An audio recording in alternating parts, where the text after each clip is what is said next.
Hello and welcome back to McClaren Performance for an episode today about Gareth Southgate. Again, he's facing criticism for losing games, his choice in players, and I want to take a closer look at that.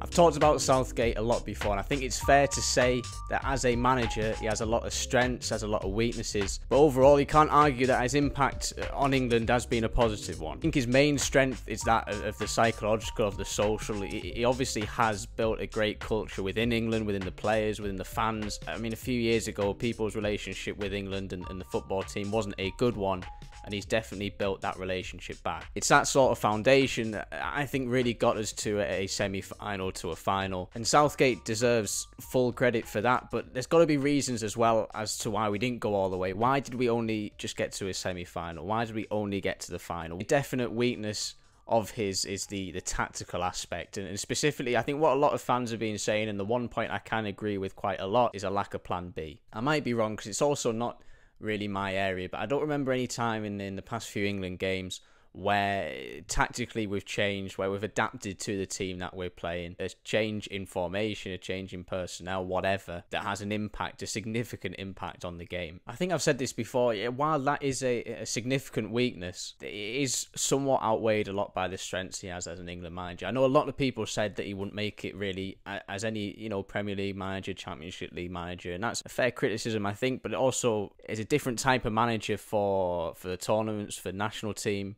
than it is for, say, the league. I don't know what else Gareth Southgate would be good at, but I know he's definitely a very good England manager because he specifically suits really that role. I think the main criticism that people have is kind of how boring and dull he is, but for a tournament when you only have so many games and you have to win every single one, and your style of play has to be incredibly defensive as well, I think he really does suit that. I think the dilemma that he has at the moment, and really his solution for it, really sums him up as a manager. The dilemma is in the build-up to a World Cup, to a big tournament, what do you actually do with the big squad of players that you have? For one, I think what Gareth Southgate does, you stick with a starting 11, or at least a 15 or so that you constantly use all the time. The big criticism is Southgate, having favourites. I think specifically, as everyone is criticising this play, Harry Maguire, always going to get criticised at the moment. But in terms of Gareth Southgate, he's always picking him in the starting 11. His reasoning would be that he wants to maintain that starting 11. He wants to keep Harry Maguire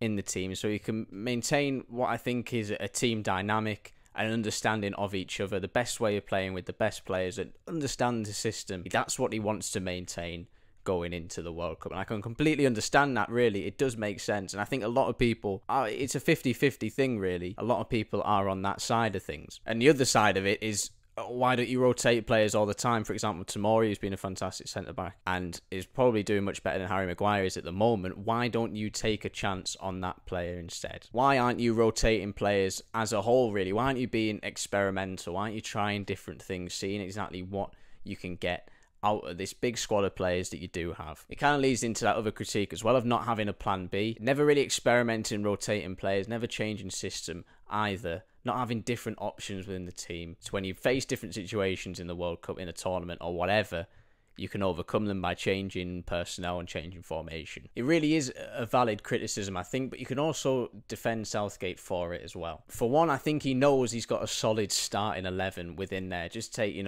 the Euros, the World Cup before that as well. He had a solid team. He understands what his 11 is. He knows the players that he can trust, and he has trusted them for the past few years as well. He said it himself. He'd only really change a player. He'd only take a player out when that position really became untenable. Harry Maguire really is the example, the one that everybody is pointing to, and it demonstrates exactly what Southgate's thinking is. Anybody else, any fan or whatever, seeing performances and seeing a player not good enough, I think that has been exaggerated somewhat. But you can see an argument to take Harry Maguire out. But Southgate would rather keep that player in, keep that person, knowing really that there's a better player in there, and knowing really that he really wants to get that player out before the World Cup. He knows that Harry Maguire at his best, the player that Harry Maguire can be, is better than the other players that are on the bench. And the thing is with England as well, and really there's no amount of games to play. There's not a lot of practice you can get in big games before the World Cup. I think it's only been 6 or so really within the past few months. And within that time, you've got to pick carefully what you want to work on. Yeah, do you want to experiment? Do you want to swap and change players around? There's an argument for that. Or do you want to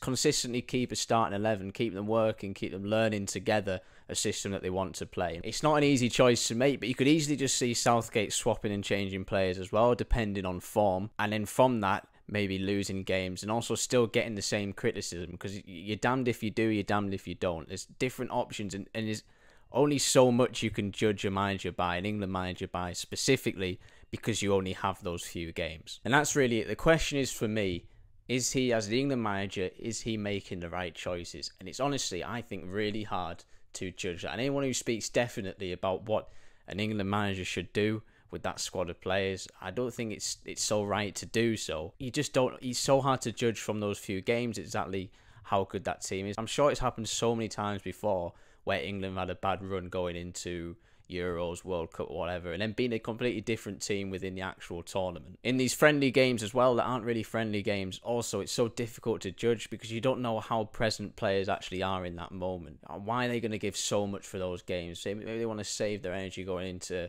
whatever league games they may have, or just save their energy going into the World Cup also. They're not going to be playing exactly how they will be playing within a high-pressured tournament. And I think that's what Southgate's doing. He's maintaining and training a starting 11 to go into that high-pressure situation so that when they're in it, when that pressure is on, they know and understand each other and know how to work together and get the best out of each other. And he's trusting players that he knows works well within his environment. He knows they work well with an England shirt, within his values and his roles within the team. And it's going to take a lot for a player to prove that he can fit better within that system. But swapping and changing players so easily, it could easily look like a lack of consistency. And match that with poor results as well, I think Gareth Southgate would look even worse than he does now as a manager. I think having that consistency all the time in his decision making, in his roles, is probably what has helped him stay in the job for so long and will hopefully serve him well going into the World Cup now. Basically, I don't think Southgate's sitting there thinking that his way is the right way, but I think what he is thinking is the right way is to just be consistent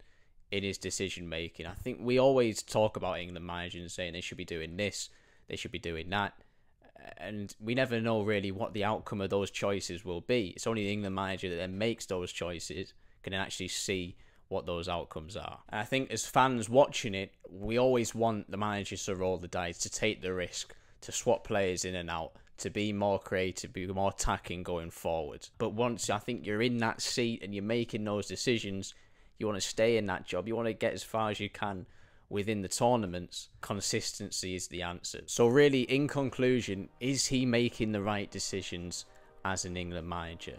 And the conclusion is, it's really hard to tell if he is or if he isn't. But what I think he absolutely is doing right is being consistent in his choice, being consistent in picking that starting 11, trusting those players. As with all managers, it's less so about the decision you make, but that you actually make that decision quickly and stay consistent in it. Thank you for watching and listening. Let me know if you agree with what I talked about. Do you agree with Southgate? Do you think you're right in making consistently starting the same players? Do you think you should be taking those risks? I stand by my point, but equally, you know, if he doesn't do well in the World Cup, I think it probably is time for a change. And as I've talked about before, I think it's important that we stay with what made Southgate a good manager and look for that in another manager as well. Like, subscribe, review, all that stuff, and I will see you again whenever.